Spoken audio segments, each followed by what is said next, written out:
Welcome back to Poor Man's Speed Shop. All the drama and extras. This is bitch220 talking.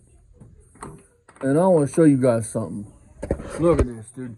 This asshole forgot to put the damn distributor drive in. Look at that. Look at that. Just flopping around in there. Look at that. Never mind that small block Chevy. You literally pull that out and set that anywhere inside the block. And this doesn't. This just does that. That's why my oil pump ain't working. You know, I think it's not working. I just don't know. Don't worry, guys. I think the guys got the shaft, the little fucking thing on the shaft not right. It's just sitting in there. That's why it don't lock in place. It's just doing this. I mean, it's a small block Chevy. It wouldn't go down in the hole if that wasn't right. Look at that. Oh my God. And I need to call Poor Man's Speed Shop over to do some work, man. Look, I can't figure it out. Just he's a fucking idiot, dude. I mean, I can't wait to do that and do it because he said so much misinformation, bullshit. I mean, if that tang wasn't lined up with the oil shaft, the distributor wouldn't go all the way in the hole. You wouldn't be able to blow it down. Every time you roll the car over, the distributor jump back up out of the hole. Hell, man, we gotta put that oil right there in that combustion chamber before we do a fucking compression test, man. He acts like the car sat in the field for 30 years. That's why you see, because he's seen people on start videos do that shit. You know why? Because the car sat for 30 years. They're lubing it up for the first time. Hold this. Spin around towards me. So I'm gonna do this for Richie Rich, my good friend. I got some pistols up right shoulder. See, these are Buick pistols. Now I'm gonna teach you something, Richie Rich. Compression ring, which means that's what gives you compression.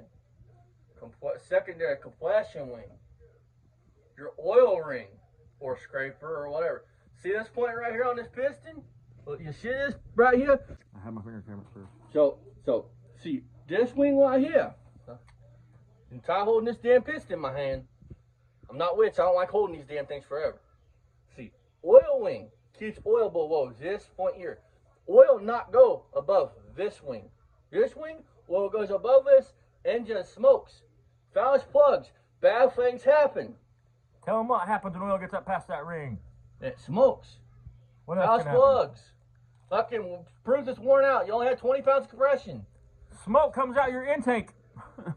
See, two stroke would have oil up here to cool cylinder and help lubricate.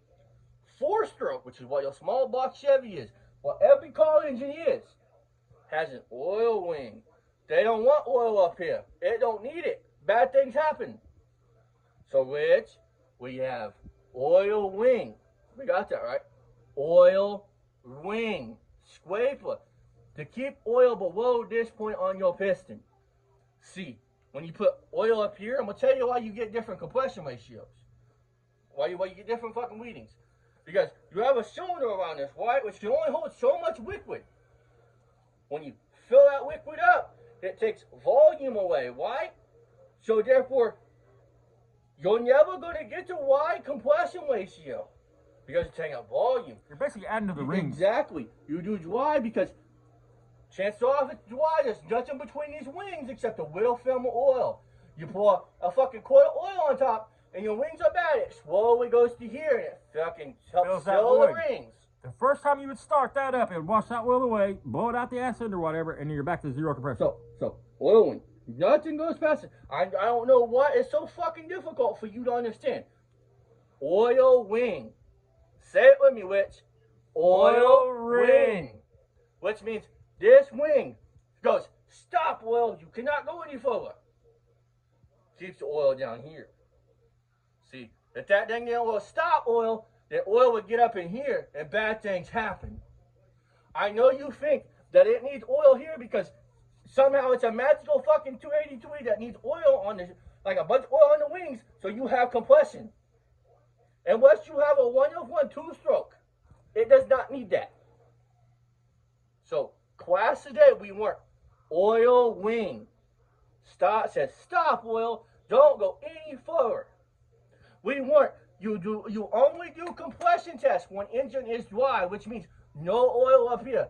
Oil up here? No, no, no, no, no. Bad things happen. Okay? Another thing we're going to touch on here in a minute that I want to talk about. Flat top piston. See, what we don't do is take a flat top piston, put it in a cylinder, go get a dome piston, and throw it in a cylinder. Because you know why? Again, volume. If you take all that away, what happens? Which I know you think, well, they're all the same size. They're all STD, which is what you have. I understand that.